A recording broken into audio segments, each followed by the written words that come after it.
د کندهار د حج او اوقاف ریاست مسؤلین وايي په دې ولایت کې د حج د اداین لپاره شاوخوا 6000 کسان نوملیکنه کړې ده چې د دې ډلې به 250 تنه عام وګړي او 525 نظامي کسان واستول سي.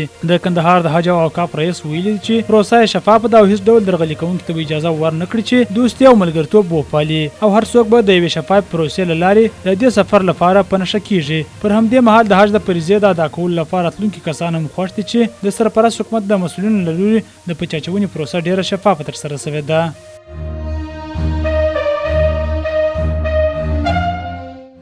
د پکتیا د پاسپورت مدیریت مسؤلین وایي چې د یاد ولایت د پاسپورت مدیریت د پاسپورتونو د ویش له کبله نږدې 53 میلیونه عواید راټول کړي دي.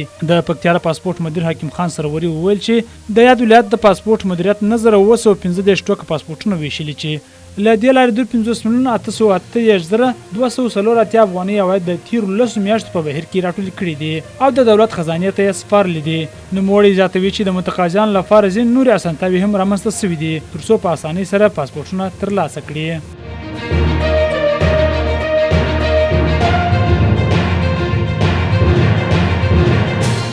په بغلان ولایت کې د 2 میلیونه افغانیو په لګښت د بوغابي سړک د سیخ لرونکي کنکریټ اچولو چارې بشپړې او ګټه اخیستنې ته وسپارل شو. یاد سړک 2.1 کیلومتر اوږدوالی او 9 متره پلنوالی لري.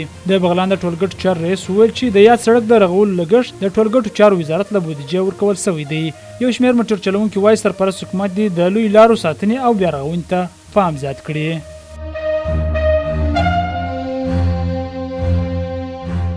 په افغانستان کې د جاپان سفیر تاکویوشي کورمایا د لوړ زده کړو سرپرست وزیر سره په لیدنه کې ویلي چې هیواد یې د افغانستان سره مرستو ته تیار دی او د بشري مرستو ترڅنګ د بنسټیزو پروژو په پلي کولو کې هم بشپړه همکاري کوي او زیاته کړه چې سربیره پر دې جاپان د ناڅاپي پیښو او بیړنیو حالاتو پر مهال هم له افغانستان سره مرستو ته تیار دی.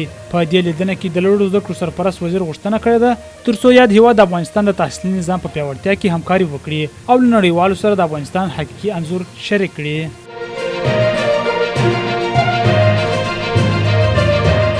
پاکستاني رسنیو راپور ورکړی دی چې نن په بلوچستان ایالت کې په 2 بیلابیلو چاودنو کې لږ تر لږه 28 کسان وژل شوي او 40 نور ټپیان شوي دي. په راپور کې راغلي دي چې چاودنې د ټاکنو د نوماندانو د دفتر ترڅنګ رامنځته شوي دي. په راپور کې د روغتیايي مسؤلینو له خولې لیکل شوي دي چې ټپیان روغتون ته لیږدول شوي دي خو په خبره د ډیرو ټپیانو وضعیت وخیم دی.